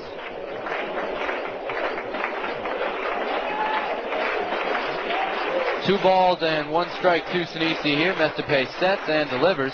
That's chopped to short. Hill will flip to Holt for 1 on to first. And they get him for the double play. 6-4-3 turned by LSU. Vinny doing a great job hustling that one out, but just missed it by a step. So the 6-4-3 is 2 outs now for Hunter Brown. Hunter today 1 for 2. He had an RBI double back in the third. He also scored a run. Hunter also reached on an error back in the second that was picked off second base by Mestepey. 4th consecutive game with a hit for Sinisi after that double. First pitch from Mestepey, ripped at the shortstop. Great diving catch to his right by Aaron Hill. A great sparkling defensive play by Hill there to end the 5th inning. No runs, no hits, no errors, and no runners left on base, but the Owls still lead at 6-0 after 5 innings. You're listening to Super Regional Action on the Rice Owls Sports Network. Well, Stephen Herce comes out for the top of the 6th inning, a crucial inning for Herce. And number 9 hitter will lead off the order for LSU here, Chris Phillips, the right-handed hitting catcher. Stephen kicks and deals the first pitch, and that is low for ball 1. Phillips grounded out back in the third on the first pitch.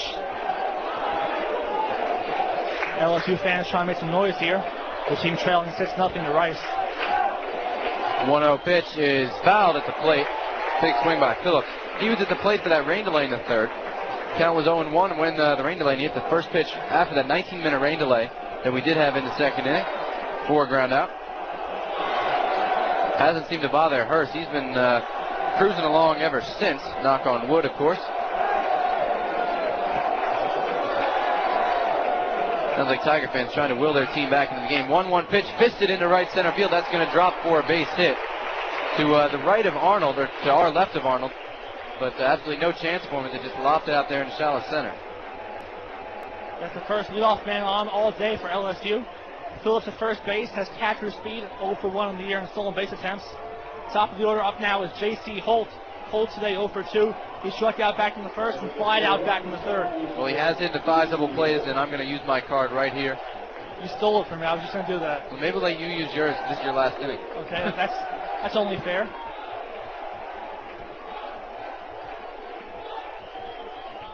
Herce sets and delivers. Breaking ball called. Strike. Great first pitch from Stephen Herce. Hunter Brown playing 2 feet in on the third base grass.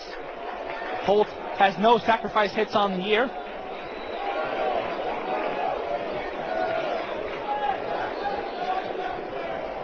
Herce sets high on the chest and delivers the 0-1. It's a breaking ball, misses outside.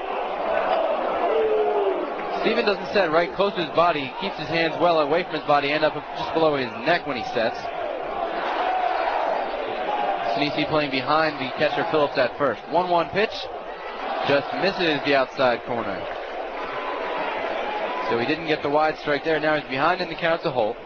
7-game hit streak for the second baseman. He does hit from the left side, so he's got a better chance of getting out of the box quickly on any ground balls.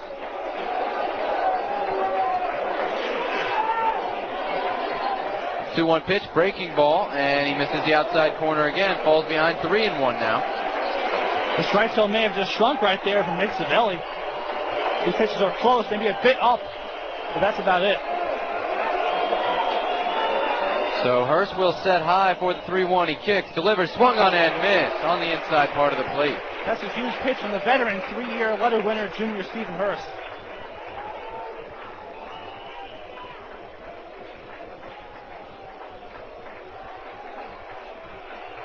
So full count here, pitch on the way to Holt, swung on and missed at a high fastball. Herce pumps his fist, and that's only the first out of the inning. 1 away here in the top of the 6th. Well, the LSU fans can make their noise, but the Rice Owl fans know when to make their noise. That strikeout We're up to the Rice Owl faithful. That's Stephen's 6th strikeout of the day. So up now is Aaron Hill. Hill's 0 for 2. He has popped out once to Vincent Sneese and flied out to Chris Colcourse. Well, he's hitting a 7 double play, so you still got a possibility here, Gersh. Just any time in the inning. Hill was ejected from the first game on Sunday for throwing his bat in the Lafayette dugout after a swing. First pitch to him here is low.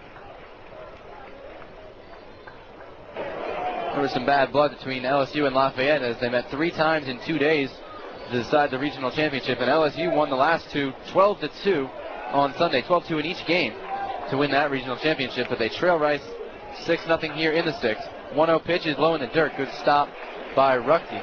For the first time today, Herce might be overthrowing a bit. That last couple going a bit low. You're exactly right. That's what he looks like there. He wanted to check the ball. He's going to wipe his hands on Justin Ruckty's towel down there behind home plate. The infield grass in front of home plate just a bit chopped up there between the mound and home plate, perhaps from the rain. Well, there's been so much action there with the 7 games last weekend, as Mike mentioned earlier. Tarp out there on hot days. The infield looks a little chewed up, but the field's still a brilliant green on this night. Classic atmosphere here at Reckling Park for baseball. 2-0 pitch from Herce, and that's in the dirt. Ruckty blocked it to his right. Now he's down 3-0.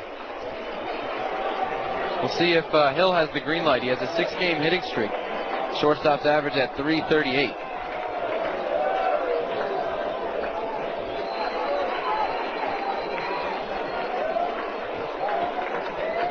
.30 pitch is the courtesy strike at the letters, 3-1. Sinisi still playing behind the runner over at first base, as we said earlier, even with the right-handed hitter at the plate. Right field, Austin Davis playing a bit deep. Playing him straight away, slightly to pull. As you said, AJ, about 5 steps to his right of center, our left, so playing to pull. 6-0 Rice leads, top of the 6th. 3-1 count here with a man at first and 1 out. Pitch on the way, it's hit to right field, right center. Austin going back, and he's going to make the catch in front of the track. He'll stop on the track and throw it in. Runner trots back to first, and there are 2 away. That's a huge out there. A 3-0 count, a dangerous spot, but Herce fights back and gets the pop-up to right field. Up now is Wally Pontiff. Pontiff today 0 for 2. He flied out in the 4th to Chris Colcourse and grounded out to Herce back in the 1st. Well, usually you see Stephen Herce getting the ground balls for his crucial outs, but he gets the fly ball there. He's a ground ball pitcher, but we've seen plenty of pop-ups today. 3 catches by Colcourse in left, and now the one by Davis, and several pop-ups on the infield as well. The left-handed swinging Pontiff at the plate. First pitch is a breaking ball low. Herce has fallen behind 3 of the 4 batters in this inning with a first pitch ball. It's very unlike his first 5 innings of work, where he was ahead of almost every single batter he faced. He's up into the mid-70s now in his pitch count. 1-0 pitch, check swing fouled, right back to the screen.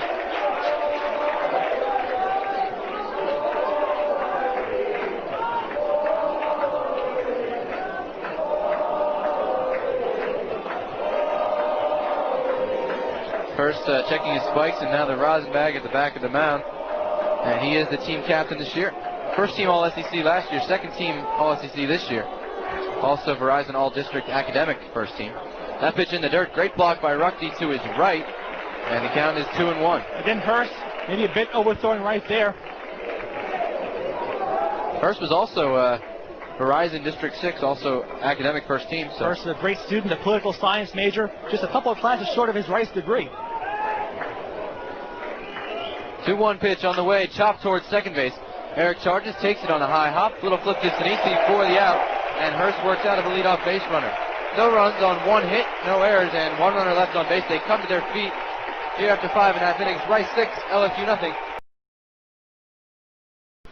Welcome back to Reckling Park. Rice 6, LSU nothing here as we go to the bottom of the 6th inning, and we do have an updated out-of-town scoreboard for you. What's that Houston UT score again? 1-0 Houston, top of the 7th. All right.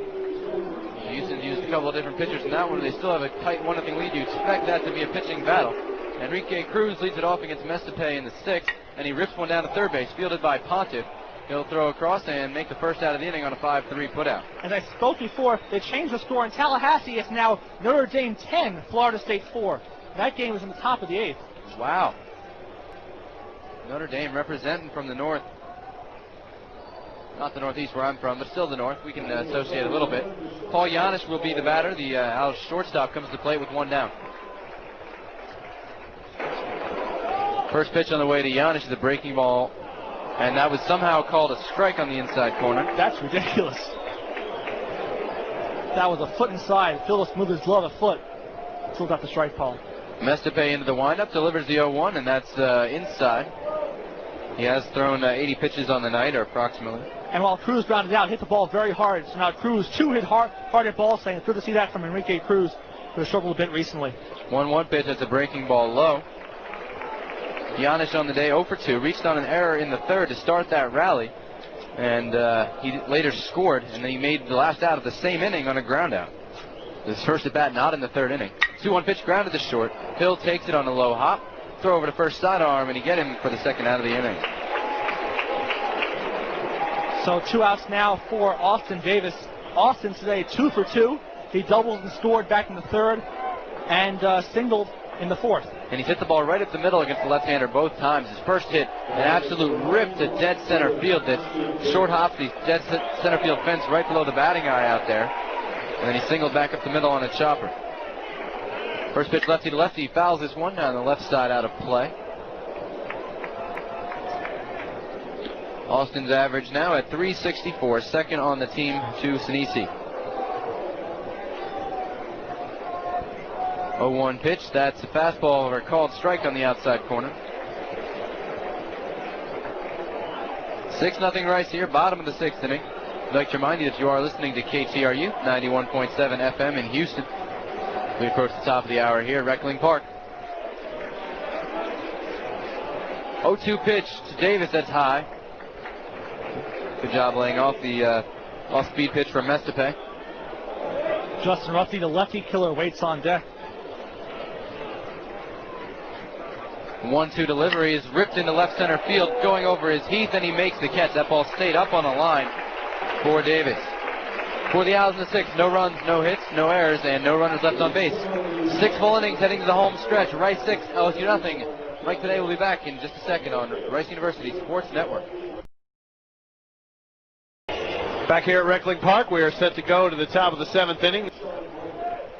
Owls lead at 6-0 here at Reckling Park. A record crowd on hand, 46-15. 5 more than were here for the University of Texas game. Here's the first pitch on the way to Barker. Right-hand batter takes a fastball low for ball 1. Well, again, Herce starting out with a first pitch ball, not the way we wanted to see from him. But he's been able to battle back at 1, 2, 3, or got 3 in a row in the 6th anyway. 1-0 pitch on the way. It's a curveball. That's a strike. 1-1.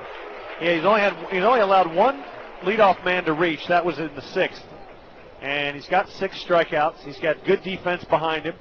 That's what you got to do against a good team like LSU. 1-1 pitch. That's a high and inside foul ball. Got him. Did it hit him or did it get the knob of the bat? I think it hit him on the right wrist. No, he's going to stay up there. So it must have caught the wrist on the knob of the bat, and it's 1-2. That's a break for Stephen Herce. That was a pitch very high and tight. The Owls will definitely take that break. Herce gets ahead in the count now, instead of having to deal with the leadoff baseman that he fell within the 6th, where he got 3 in a row after giving up the leadoff single to Phillips. So now Barker stands back in there, waits on the 1-2. Here it comes.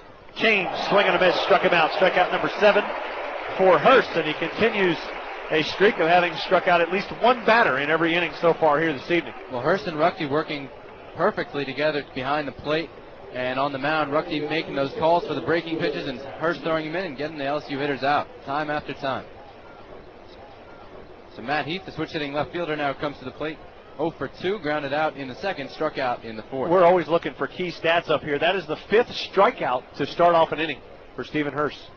First pitch on the way, square to bunt, take it for a called strike. I mean, when you're not even letting them hit the ball to start off an inning, you've got a pretty good chance. He's striking them out to start off innings. And the first out of 6 of the 7 innings has been by the strikeout. In the 6th, the first out he got was a strikeout. He did give up a leadoff hit. 1 now to Heath. Pitch on the way to Matt. That's a curve, and that's got to be a strike, and it's not. 1-1. That has been a strike all night. I don't know where that is. And it's even up. 1-1. Nobody on. 1 down here. Top of the 7th. Rice leads 6-0. First game of this best of 3 series between the Owls and the Tigers. Here's the pitch. Swing and a miss at a high fastball, and he did him a favor. The ball was above his shoulders and in by his face. 1-2. He couldn't hit that with a tennis racket. Now 1-2. Herce trying to get the second out of the inning. Pitch on the way. Change outside. I heard you ID at the top of the hour, so we won't do that, but we want to thank everybody at KTRU for carrying us through postseason baseball. We'll be back on tomorrow at 1:45 airtime here with Game 2. You can also catch the ballgame on TV on KTBU in Houston. Fastball low and outside, goes full. Well, Herce has not walked a batter tonight, but he's in danger here. Another full count. Turn the ball game on the TV, turn down the volume, and listen to us here on 91.7. Second full count of the evening, third full count of the evening for Herce. 91.5 if you're on campus, comes in just a touch better. Here's the 3-2 pitch to Heath. Curveball, swing and a miss, and he struck him out. 8th strikeout of the game for Herce. Second swinging to start off the 7th. And the Owls are 1 out away from the 7th inning stretch. Well, Blake Gill is the batter coming up against Herce here with 2 down as Ruckey goes and talks to Herce. Gill singled in the 2nd to extend his hitting streak to 6 games before striking out in the 5th. He's telling him, Steven, good pitch, good curveball. Hey, by the way, let's get that down a little bit next time because it hung a little bit up by the belt. And that's the kind of catcher Justin Ruckey is. There's a reason Justin Ruckey was not drafted. He told everybody unless he's a 1 through 4th round pick, he wasn't leaving. So don't think he's not a quality player back there. Fastball fouled back to the screen, 0-1. Well, we had some worries with Stephen Herce and left-handed hitters at the beginning of the year. 6 of his 8 strikeouts in this game against the left-handed swingers. Owls play him opposite in the left and center. Deep along the infield, and Hunter Brown is giving up the third base line. 0-1 pitch. That's a change, and that is a dandy, and it's 0-2. And these Owl fans are going to start coming to their feet here. There's only 5 outs left? No, 6 outs left in this game if he gets this one. Here is the 0-2 pitch. Swing and a miss, and he struck out the side in the 7th. For the Tigers, no runs, no hits, no errors. No one put the bat on the ball. We're going to the bottom of the 7th. Rice 6, LSU nothing. You're listening to Rice Owl Baseball on 91.7 KTRU.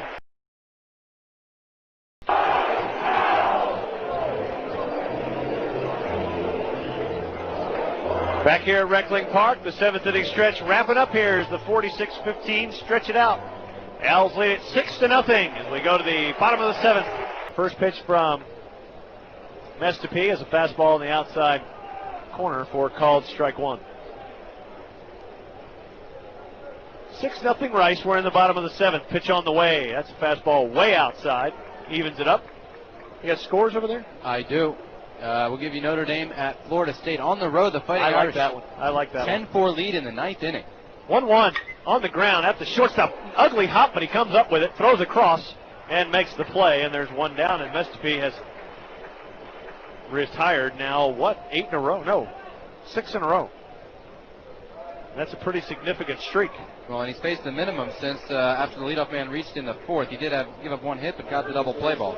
One thing he could do if he, even if the Tigers don't get the win, if he goes the distance, which, by the way, he's gone the distance 4 of his last 6 starts, he will save a bullpen that is supposedly the weakness of this club. So, first pitch on the way to Colkhorst is a curveball outside for ball 1.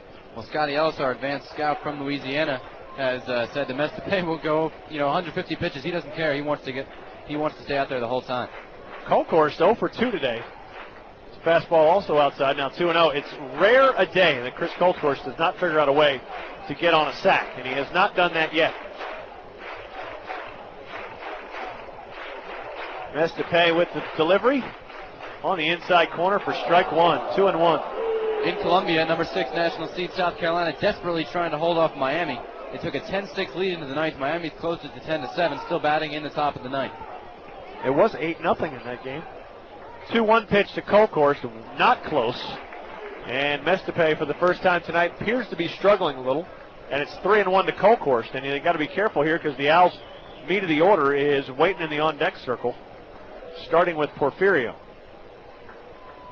Third baseman Pontiff closing in just a little bit at third. 3-1 on the ground, right off the glove, into center field. And a base hit for Colkhorst, his first hit of the night. Owls 9th overall, and a 1-out base runner. Plenty of options now with Colkhorst aboard and AJ the batter. They can get some runners in motion with the speed at the top of the lineup.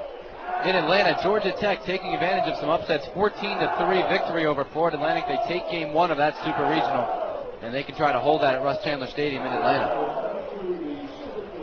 Yeah, the Friday game, the first game is so big because you put the backs to the wall, the other team, to have to beat you twice. Pitch on the way to Porfirio. That ball's hit well down the right side, but it's going to go foul. Continuing our scoreboard, Arkansas an upset brewing. They were 3 seed in the regional, one of the last teams to make the tournament, and now they carry a 7-4 lead into the bottom of the 8th inning in Clemson against the number 2 nationally seeded Tigers. A.J. Wade on an 0-1. Decent lead by Colcourse. Pitch on the way, squared to the bunt, took it inside.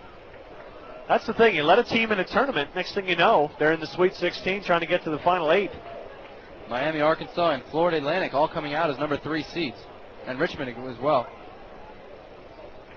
And finally, the big score today for Houston people. Houston won, Texas nothing in Austin in the 7th. 1-1 pitch to Porfirio. Curveball popped on the infield, back foul territory, coming back to the catcher Phillips, and he makes it for the out. AJ cannot be that impatient at the plate if he's going to be successful. He just got way out in front of it again, and he's 0 for 4 tonight. There's 2 down for Eric Arnold.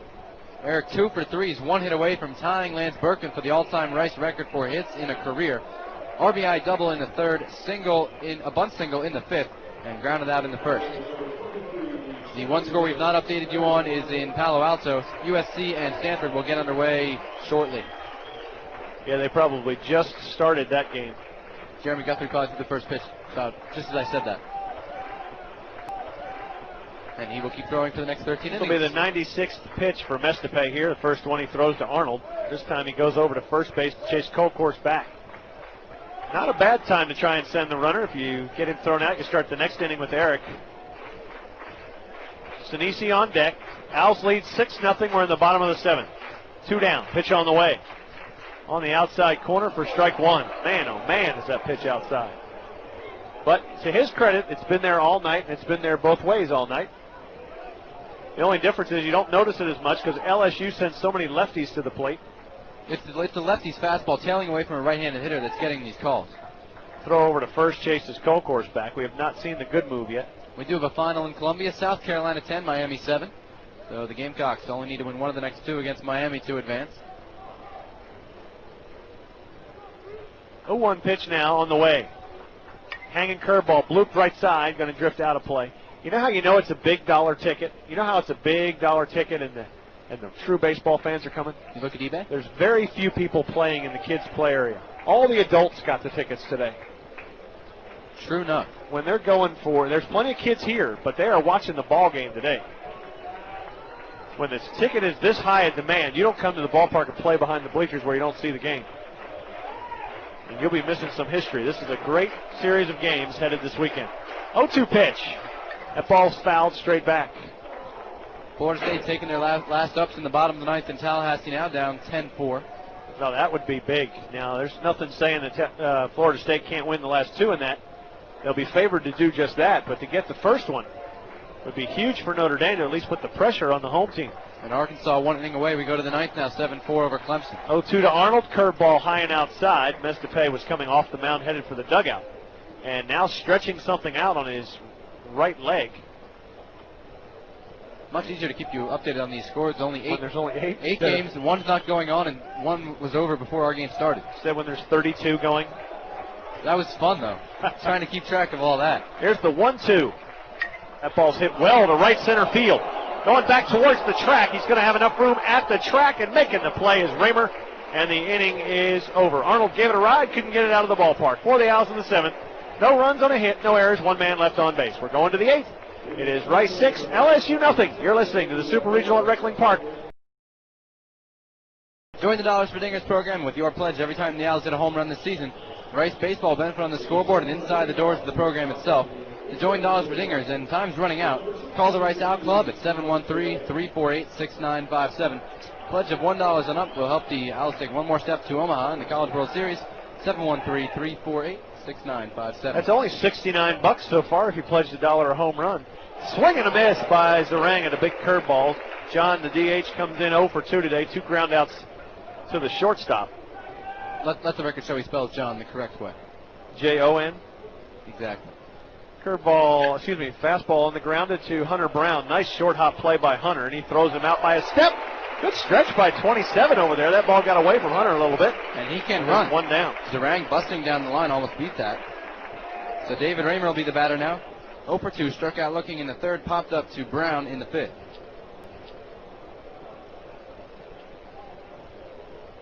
And he will stand up there with one down. Rice leads at 6-0. We're in the top of the 8th. First of a 3-game series to go to the College World Series. It is a final. Houston wins 1-0? No. Notre Dame, 10-4. Oh, okay. 10-4. Notre Dame beats Florida State. Fastball for a called strike to Raymer. I didn't know you were going to get so excited about a Notre Dame score. Are you a Subway guy? Subway Irish fan? No. 0-1 pitch to Raymer. That's a curve. Oh, my goodness, that was beautiful. 0-2. But I'll root for anybody against Florida State, pretty much. Your two favorite teams in the Rice House, whoever's playing Florida State? Something like that. 0-2 now. Herce has his choice of pitches against Raymer. On the way. Change outside. Tigers down to their last 4 outs in this game. 6-0 Rice, but it's a long way from over. This is a team that can come back and is used to coming back late in games. Here's a 1-2 pitch on the way. Change, swing and a miss. He struck him out. And Stephen Herce has found the groove here in the last couple of innings. That is his 5th strikeout in the last 7-8 guys to come to the plate. Do we have a pinch hitter? No. 8 in a row retired by Herce. Chris Phillips, the batter. There is not a breath of air here at Reckling Park right now. Beautiful night for baseball. Full house, LSU and Rice. It doesn't get any better than this, that is for sure. Here at Reckling Park, a beautiful facility, the perfect place to host where you have the home field advantage. Here's the first pitch to Phillips on the way. Curveball for strike 1. Some LSU fans asked me how come we didn't move to a larger facility. 3 very simple reasons. 1, we get no money from ticket sales, so why do it? 2, we'd get outdrawn if we did. And 3, if you gave us $8 million to build a place to play this game and moved it, would you be upset? Here's the 0-1 pitch, fastball, and it's 0-2. The reason Tommy Reckling gave the Owls the money is so they can do just this. You get a chance to do it, and then you move. You don't make that guy very happy, and he wrote a pretty big check. This is worth it. These fans have been behind the Owls all night long. Here's the 0-2 pitch to Phillips. Just outside, and it's 1-2, and Ruckey was trying to run off the field with a baseball. That was a great breaking ball from Herce. He had Phillips dead to rights. Phillips absolutely frozen in his tracks, the right-hand batting catcher. Owl fans on their feet all the way around Reckling Park. 1-2 on the way. Here is the pitch. On the ground, slow roller. Hunter Brown's going to charge. Bare hand, throw across, got it! That's as good a play as you'll ever see defensively by Hunter Brown at third base. Slow roller down the line. Good quick runner, and he comes across with a bare hand gun, and the inning is over. His battery mate, the new pitcher on the mound, is a 6'4" freshman from Slidell, Louisiana, Clay Harris. Clay Harris comes in. It is 16th appearance, 11 of those in relief, 3-0, 4.24 ERA, 46 2/3 innings pitched. He's given up 22 earned runs, walked just 5, struck out 37, and the first man he will face will be the Owls' number 1 hitter, Vincent Sinisi, who is 1 for 3 tonight.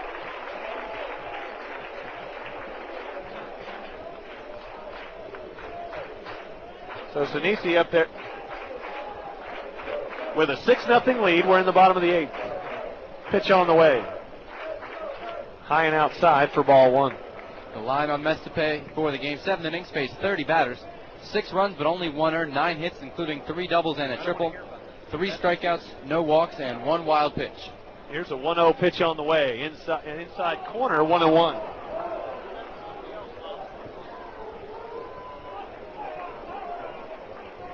I was just getting ready to be handed a stat about LSU being shut out, and they still have an at-bat left, so I wanted no part of it.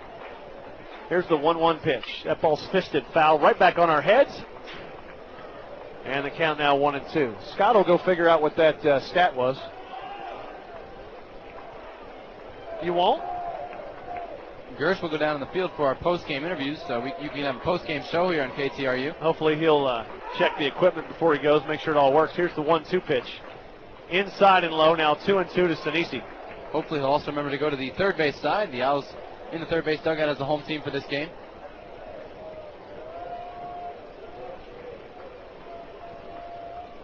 2-2 now to Sinisi. Base is empty, nobody out. We're starting the 8th.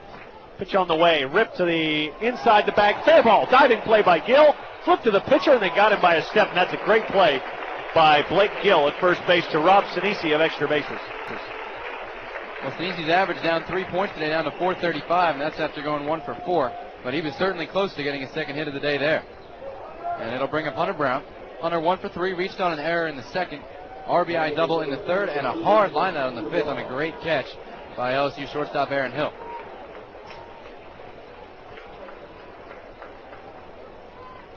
So base is empty now with 1 down for Brown. RBI double back in the third really got the Owls going. And here is the pitch on the way. Fastball for strike 1.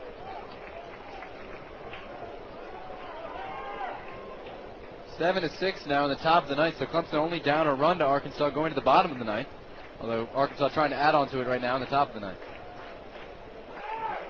0-1 pitch now on the way to Brown from Herce. Back up the middle, that's going to be to the right of second base. Nice play by the shortstop Hill, and he throws him out. Good play by the rangy shortstop Aaron Hill for out number 2. And that'll bring up Enrique Cruz, and he's going to get to bat here against the right-hander, which usually Coach Graham makes a switch. But Cruz has an RBI triple today. 1 for 3, and trying to give him a chance in a 6-0 game to get some confidence against righties to see maybe if he'll use him again later on in the weekend. Well, he did hit the ball hard in his last at-bat, so in 2 to 3 at-bats, he's hit the ball very hard. First pitch on the way to Enrique is a curveball on the inside corner that appeared to almost hit him for strike 1. Well, he turned his shoulder and ducked out of the way of that one, and then somehow Herce got that call. He's not up on the plate. He's about midway. Here's the 0-1 pitch. Big curveball, high and inside, evens the count up. Did you give all of Mestepey's final numbers down there? That I did. While you were arguing with Mr. Schlanger over the LSU. Oh, my goodness, he comes in here trying to give us a jinx stat. Pitch on the way, capped off the end of the bat, out behind second. Second baseman Holt, overthrown throw, got him. And the Owls go in order in the 8th. No runs, no hits, no errors, none left. We are going to the 9th. The Owls need 3 outs to take game 1 of this best-of-3 series. It's Rice 6, LSU nothing. You're listening to the Super Regional at Reckling Park on 91.7 KTRU. There are a lot of zeros on the board, except for one that kind of looks like a 0, but it's a 6. And that's the Owls at the bottom of the 3rd, and they lead by that score 6-0. There are zeros in every other column for the scoring for both teams, except for the bottom of the 3rd when the Owls put up a 6th spot. J.C. Holt leads it off, takes the fastball low for ball 1. Holt comes into this at bat 0 for 3, 2 strikeouts and a flyout. The Owls have a little rustling in their bullpen, but not much more than stretching, as Herce is out there. That was pitch number 100. Here's the 1-0, and it's fastball high, and it's 2-0, and Steven just needs to throw it in there, let his defense help him. He's got a 6-0 lead. He's given up 3 hits. He has struck out 10, and goose egg in the most important category, that is walks. Steven Herce, we have seen him go well into the 130s actually on the pitch count, so 100 pitches shouldn't be a problem for him. Here's the 2-0 pitch. That's a fastball up and out, and the count goes 3-0, and he's in danger of walking his first guy. The closest he came was when he got to, he got to 3-0 on Pontiff back in the 6th. Got him on a 3-1 pitch. 3-0 fastball. That is a fastball for a strike, now 3-1. Make an honest man out of him up there, Steven. Holt, Hill, and Pontiff due up here in the 9th. Well, top of the order for LSU. 18 come from behind victories this year, and this would be their most spectacular. 3-1 pitch to Holt. That ball's fouled left side. He's got it back to 3-2, and this Owl crowd should give him a hand.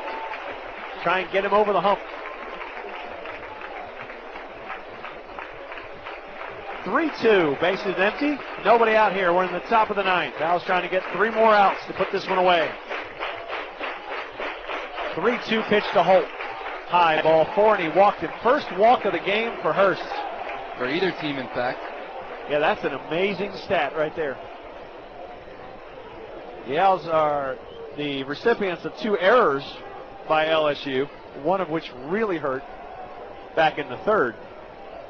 Somebody is throwing in the Rice bullpen down there, but everybody's standing in the bleachers, so I can't see it. Oh, yeah, you can't see it. I'm guessing it's going to be David Aardsma.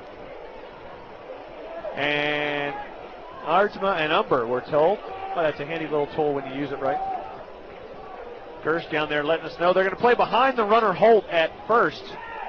And here's the pitch on the way to Hill. Fastball outside, ball one. And Herce hitting a little bump in the road right here. And Wayne Graham's going to go out and have a quick conversation with his junior.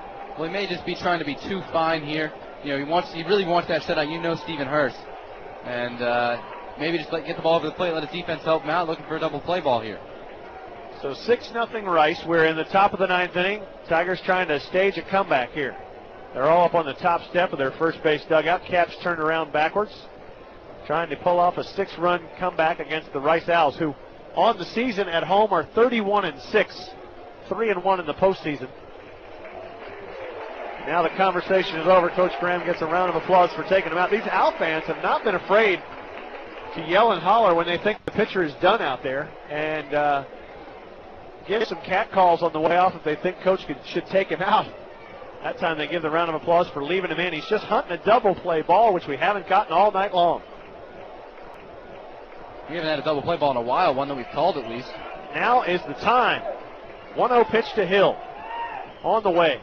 Fastball, that's a strike. I think he just told him, look, go right at him. They haven't been able to hit you all night. You've got good velocity.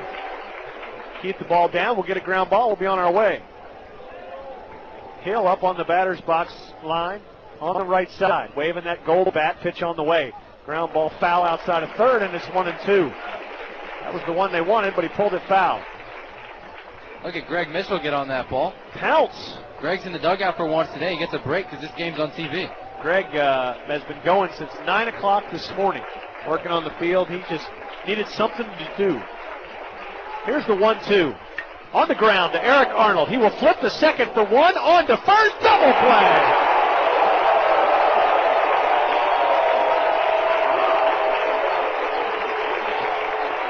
Good things come to those who wait. And the Owls waited 8 innings to get that double play, and it could not have been better time. 4-6-3 on the twin killing. Fans coming to their feet. The Owls 1 out away from finishing this ball game off. Wally Pontiff will come to the plate as the last hope for the LSU Tigers to keep it alive. And the Wally cheer goes up. And he is 0 for 3. Pitch on the way. That's hit to right field. Austin Davis has it lined up, and the ball game is over. Stephen Herce pitches a 3-hit shutout gem to get the Owls started in this best of 3. For the Tigers in the ninth. No runs, no hits, no errors, and no men left on base. We'll be back to bring our postgame show in a moment. Final score, Rice 6, LSU nothing. You're listening to Game 1 of the Super Regional at Reckling Park on 91.7 KTRU. For everyone, a few thank yous today. Our producer today back at KTRU was Becca. Our engineer on site, the gruff but lovable Frankie Hicks. This is Mike Pede for my broadcast partners Jonathan Yardley and for Jason Gershman. Reminding you again, we'll be on the air tomorrow at 1:45 airtime as the Owls go for win number 2 and try to make their 3rd trip ever to the College World Series. Please join us, will you? This is Mike Pede reminding you, final score, Rice 6, LSU nothing. You've been listening to the Super Regional at Reckling Park coverage on the Rice Owls Sports Network. Good night, everybody.